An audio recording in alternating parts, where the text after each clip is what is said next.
नमस्कार दोस्तों, पॉलिटिक्स में आपका बहुत बहुत स्वागत है। दोस्तों कैसे हैं आप लोग? उम्मीद करते हैं आप लोग अच्छे होंगे। दोस्तों आज के इस क्लास में आप लोगों के लिए लेकर आया हूं कंप्यूटर प्लस यूपी जीके के क्वेश्चंस की क्लास को। और इस क्लास में आपको देखने को मिलेंगे यूपी जीके के 20 प्रश्न और कंप्यूटर के आपके 15 क्वेश्चन। तो 35 क्वेश्चंस आपको इस क्लास में सॉल्व करने को मिलेंगे। तो दोस्तों बहुत ही बेहतरीन प्रश्नों का संकलन है। तो आप लोग ये चैनल पे नए हैं तो चैनल को सब्सक्राइब कीजिए, लाइक कीजिए, शेयर कीजिए। यदि आप यूपी SSC जूनियर असिस्टेंट और यूपी AGTA की तैयारी कर रहे हैं तो आपके लिए यह क्लास बहुत ही महत्वपूर्ण साबित हो सकती है। आइए शुरू करते हैं। क्वेश्चन नंबर 66 ये रहा आपकी स्क्रीन पर। निम्नलिखित में से कौन सी भाषा में मान्य कीवर्ड नहीं है? इनमें से आपको यहाँ पर बताना है, नहीं पूछा गया है तो आप लोग आंसर दीजिए। तो राइट आंसर हो जाएगा ऑप्शन बी, डायनेमिक। यहाँ पर राइट जवाब बनेगा। आप लोग ध्यान रखिएगा और आप लोग इन 35 क्वेश्चंस में से आप चेक कीजिए आपके कितने क्वेश्चंस सही हो पाते हैं। अगला प्रश्न है 67, निम्न में से सी डेटा टाइप के लिए सबसे अधिक मेमोरी स्पेस की आवश्यकता होती है? तो डबल, इंट, फ्लोट, चार। तो यहाँ पर 67 का आंसर आप लोग दीजिए दोस्तों। तो राइट आंसर की बात करें तो ऑप्शन ए हो जाएगा, डबल यहाँ पर राइट जवाब बनेगा। अगला प्रश्न, सामान्यतः कंप्यूटर प्रोग्राम किस कोड लैंग्वेज में लिखा जाता है? बाइनरी में, डेसिमल में, ऑक्टल में, हेक्सागोनल में? तो बहुत ही महत्वपूर्ण प्रश्न है। तो इसका राइट आंसर हो जाएगा दोस्तों यहाँ पर option A, binary. Computer program binary code language में लिखा जाता है। अगला प्रश्न है, डेसिमल संख्या तंत्र का बेस होता है इनमें से? तो यहाँ पर डेसिमल नंबर सिस्टम वह संख्या पद्धति है जिसमें गिनती या गणना करने के लिए कुल 10 संख्याओं 0 से 1, 2, 3, 4 ये 9 तक सहारा लिया जाता है और जिसका आधार 10 होता है। तो यहाँ पर जो राइट आंसर हो जाएगा ऑप्शन बी, 10। अगला प्रश्न, निम्नलिखित में से किसे दुनिया का पहला कंप्यूटर नेटवर्क माना जाता है? इनमें से मोस्ट इंपॉर्टेंट प्रश्न है, आप लोग इसका आंसर दीजिए। तो यहाँ पर राइट आंसर जो बनेगा ऑप्शन डी हो जाएगा, अर्पानेट। अगला प्रश्न 71, निम्न में से कौन सा एप्लीकेशन लेयर प्रोटोकॉल है? इनमें से तो आप लोग आंसर दीजिए, दिए गए ऑप्शंस में से इनमें से कौन सा जवाब सही होगा? तो राइट आंसर हो जाएगा यहाँ पर option C, only first and second. यहाँ पर राइट जवाब बनेगा only first and second, SMTP और FTP यहाँ पर सही जवाब बनेगा। अगला प्रश्न 72 ये रहा आपकी स्क्रीन पर, निम्न में से कौन सा प्रोटोकॉल कनेक्शन ओरिएंटेड है? इनमें से तो 72 का आंसर हो जाएगा ऑप्शन सी, केवल फर्स्ट। इसका सही आंसर बनेगा। नेक्स्ट, वाईफाई का पूर्ण रूप क्या होता है? तो वाईफाई का पूरा नाम आपको बताना है, फुल फॉर्म इनमें से।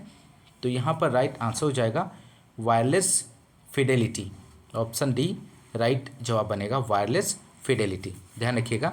अगला प्रश्न, निम्न में से कौन सा नेटवर्क संचार के लिए सबसे तेज माध्यम है? इनमें से तो आप लोग 74 का आंसर दीजिए। तो यहाँ पर राइट आंसर हो जाएगा option B, fibre optical cable network संचार के लिए सबसे तेज माध्यम है। अगला प्रश्न 75, कंप्यूटर नेटवर्क बनाने के लिए न्यूनतम कंप्यूटरों की आवश्यकता होती है? तो न्यूनतम कितने कंप्यूटरों की आवश्यकता होती है? तो यहाँ पे राइट आंसर हो जाएगा ऑप्शन सी, 2। अगला प्रश्न है, निम्न में से कौन सा नेटवर्क पर साझा नहीं किया जा सकता है? इनमें से डिस्क, प्रिंटर, प्रोसेसर, CD-ROM? तो आप लोग आंसर दीजिए। तो 76 का आंसर हो जाएगा ऑप्शन सी, प्रोसेसर नेटवर्क पर साझा नहीं किया जा सकता है। अगला प्रश्न, इंटरनेट पर कोई भी कंप्यूटर इससे पहचाना जाता है? ईमेल पता के माध्यम से, स्ट्रीट पता, IP पता, इनमें से कोई नहीं। तो इंटरनेट पर कोई भी कंप्यूटर पहचाना जाता है IP एड्रेस के थ्रू। ऑप्शन सी यहाँ पर राइट जवाब हो जाएगा। नेक्स्ट 78 BCC का मतलब ईमेल में होता है? Black carbon copy, blue carbon copy, blind carbon copy, word carbon copy. तो 78 का आंसर हो जाएगा option C, blind carbon copy. BCC का मीन्स होता है ईमेल में। अगला प्रश्न 79, उपभोक्ता के द्वारा किसी वेब पृष्ठ को वेबसाइट पर देखने के लिए उसका पता यहाँ इंटर करना होता है। यूनिफॉर्म रिसोर्स लोकेटर पर, ईमेल पते पर, डाकी पते पर, MSC पते पर। तो यहाँ पर 79 का आंसर हो जाएगा option A, uniform resource locator पर। इसका राइट जवाब बनेगा। अगला प्रश्न है 80 क्वेश्चन नंबर, ISP का पूर्ण रूप क्या है? तो ISP का फुल फॉर्म आपको बताना है। यहाँ पर दिए गए ऑप्शंस में से पहला ऑप्शन है internet server protocol, internet service protocol, internet support protocol, internet service provider. तो 80 का आंसर आप लोग दीजिए दोस्तों। तो राइट आंसर हो जाएगा option D, internet service provider. अगला प्रश्न उत्तर प्रदेश राज्य से संबंधित सामान्य जानकारी से है। 81 क्वेश्चन नंबर, उत्तर प्रदेश राज्य में यमुना एक्सप्रेसवे निम्नलिखित किन दो शहरों को जोड़ने के लिए बनाया गया है इनमें से? तो 81 का आप लोग आंसर दीजिए दोस्तों। तो यहाँ पर राइट आंसर हो जाएगा ऑप्शन सी, आगरा और नोएडा। इसका सही जवाब बनेगा।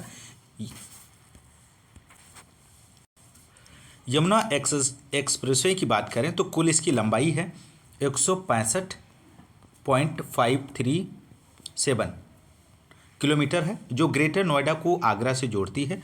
और इस एक्सप्रेसवे पे नोएडा एवं आगरा के मध्य यात्रा के समय को कम करने के साथ औद्योगिक एवं शहरी विकास के साथ पर्यटन को बढ़ावा देने में मदद मिलेगी। तो ऑप्शन सी यहाँ पर राइट आंसर हो जाएगा। अगला प्रश्न, उत्तर प्रदेश किसके लिए प्रसिद्ध है इनमें से? चुनार काली मिट्टी के बर्तन, हसुना मिट्टी के बर्तन, हलफ मिट्टी के बर्तन, उबैद मिट्टी के बर्तन।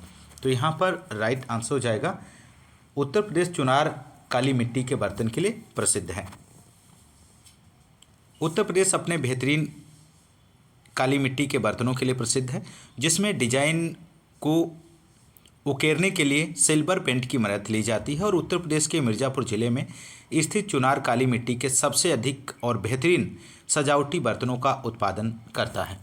अगला प्रश्न 83, दक्षिणी उत्तर प्रदेश का औरैया जिला प्रमुख रूप से उत्पादक है। तो किसका उत्पादक है इनमें से आपको बताना है यहाँ पर।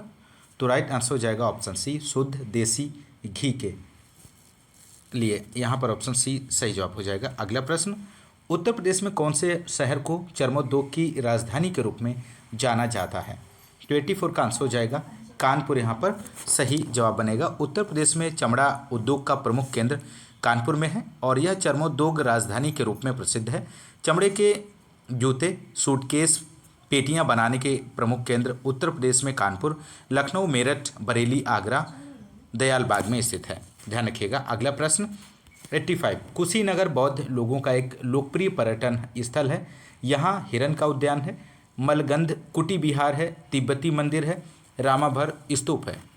तो 85 का आंसर बनेगा ऑप्शन डी, रामाभर स्तूप है। अगला क्वेश्चन 86, ऐतिहासिक विक्टोरिया पार्क, जिसे अब जंगे आज़ादी पार्क नाम दिया गया है, कहाँ स्थित है? झांसी में, मेरठ में, अमृतसर, इलाहाबाद। तो यहाँ पर 86 का राइट आंसर होगा दोस्तों ऑप्शन बी, मेरठ इसका सही जवाब बनेगा। नेक्स्ट है, चंद्रशेखर आज़ाद मुठभेड़ में कहाँ शहीद हुए थे? मेरठ, इलाहाबाद, आगरा, कानपुर। तो 87 का आंसर हो जाएगा यहाँ पर ऑप्शन बी, इलाहाबाद। 27 फरवरी 1931 को इलाहाबाद अब प्रयागराज के नाम से जाना जाता है और अल्फ्रेड पार्क में चंद्रशेखर आज़ाद पुलिस के साथ मुठभेड़ में शहीद हुए थे। और चंद्रशेखर आज़ाद हिंदुस्तान रिपब्लिक एसोसिएशन अक्टूबर 1924, ध्यान रखिएगा, अक्टूबर 1924 के संस्थापक सदस्यों में से एक थे।